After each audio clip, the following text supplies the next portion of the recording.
We recently took a look at the Volkswagen Santana GTS, somewhat of a hatch and also somewhat of a wagon, but today we look at slightly more grown-up counterpart. This one right here is the Volkswagen Santana SE. Today I'm going to show you around this car and I'm also going to give it a test drive, so stay tuned. The Santana SE styling is very reserved, as with most Volkswagens. With two lines on either side of the hood, just straight lines on your grille, and down below by the bumper as well, it is definitely a very conservative design. Huge VW logo though, I really love that, and really big automatic headlights, but they are halogens. Down below you also get halogen fog lights. When you go towards the side of the car, it looks pretty much like a shrunk down version of a Volkswagen Jetta, especially in this white color. There is a sunroof up top, and you also get repeaters on your wing mirrors, but after that there's really not much more here. One character line over here just above the door handles, and one more dimple-ish curve down below, and that's pretty much it. Rims are quite small at 15 inches, but they are wrapped in Dunlop tires. Now this car was originally a sedan, so it really does look a lot more proportioned compared to the GTS, its wagon counterpart, and personally I am really liking the look of this one. Now moving towards the back of the Santana SE, and it still even more looks like a shrunk down version of a Jetta over here. It even has that same tiny crease by the trunk to give you some sort of a spoiler effect. A tiny VW logo, a Santana badge, and these lights which are pretty big and look rather similar to those found in the Volkswagen Passat. Down below are reverse sensors and also reflectors. Now to open up the trunk, there's no button over here, neither can you press down that logo VW. Instead, you do have to open it from inside or press the button on your key fob. As it opens up, you have a relatively big trunk. I'm not sure of the exact dimensions of this, but you do get a space saver spare tire under the false floor. Unfortunately though, you cannot fold down the rear seats. Powering the Volkswagen Santana SE is a 1.5 liter naturally aspirated gasoline engine making 110 horsepower and 150 newton meters of torque, mated to a 6-speed automatic transmission. Here inside the Santana SE, you check the door thud.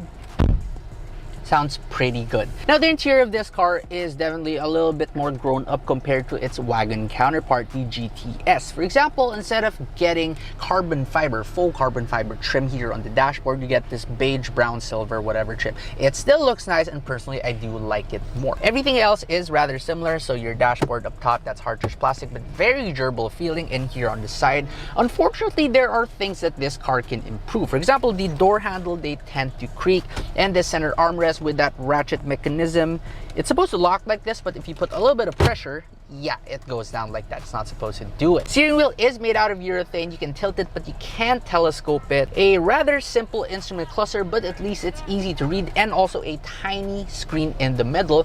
You have this 8-inch touchscreen, which is way more responsive and way easier to use, and also way clearer than the optional block punk head unit that you would get with the wagon, but it still doesn't come with Apple CarPlay nor Android Auto, although there is some sort of phone mirroring in it. The seats, part leather and part cloth, manually adjustable for both the driver and the passenger, but they are very comfortable. The bolsters on the sides are also pretty good. Your AC switches, they are all manual. Two tiny cup holders here in the middle, a 12-volt outlet, a regular shifter which is as basic as it can get with no manual mode, and a conventional handbrake for when you want to have fun. You also get a huge bottle holder on the side and also a sunroof up top.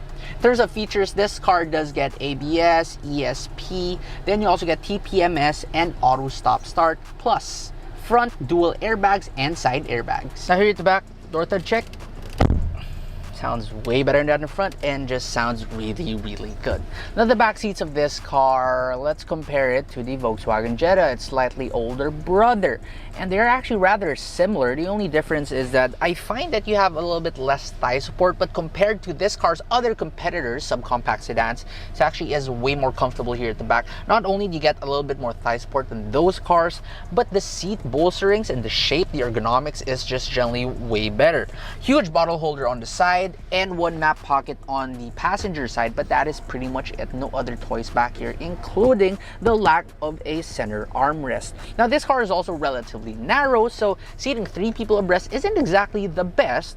However, one thing this car excels at is legroom and also headroom, because despite this being a sedan, it has just about the same headroom as its wagon counterpart. Now we drive the Volkswagen Santana SE, and this car is just really quite comfortable. First off, the steering, it's incredibly light. It's actually way lighter than what you would get with its wagon counterparts. The seats too, the bolsters are just enough to hold you in place, but they're not too aggressive to the point that you feel like it's really quite tight. And then the suspension.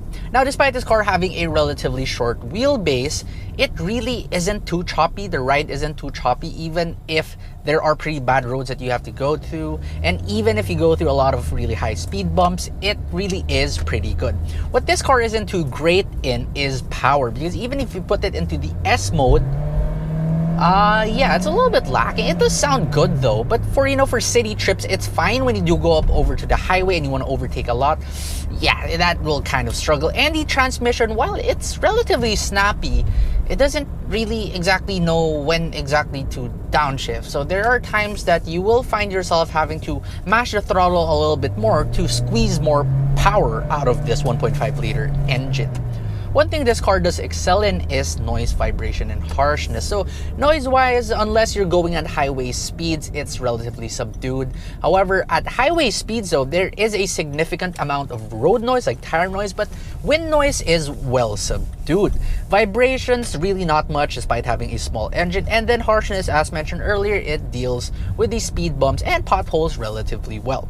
Visibility in this car is also quite excellent all around you, except for the back, because, well, there is that trunk and you don't have a reverse camera, but hey, at least you do have reverse sensors and the car is relatively short, so parking this isn't too hard.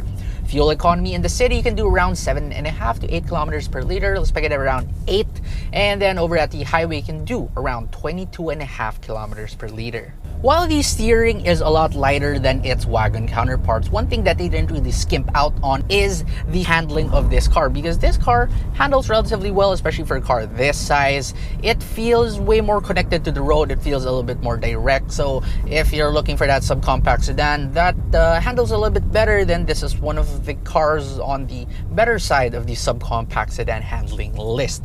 It may not be as good as what you would get with a Nissan Almera or a Honda City, but this is definitely more comfortable than those cars. Net of all the discounts that Volkswagen Philippines is offering as of the filming of this video, this Volkswagen Santana SE is at 878,000 pesos. That is actually considerably less than a lot of its competitors. There are other cars that are a little bit more comfortable than this. There are some cars that are a little bit more fun to drive, but I find this car to be a great balance between fun to drive and, well, comfortable.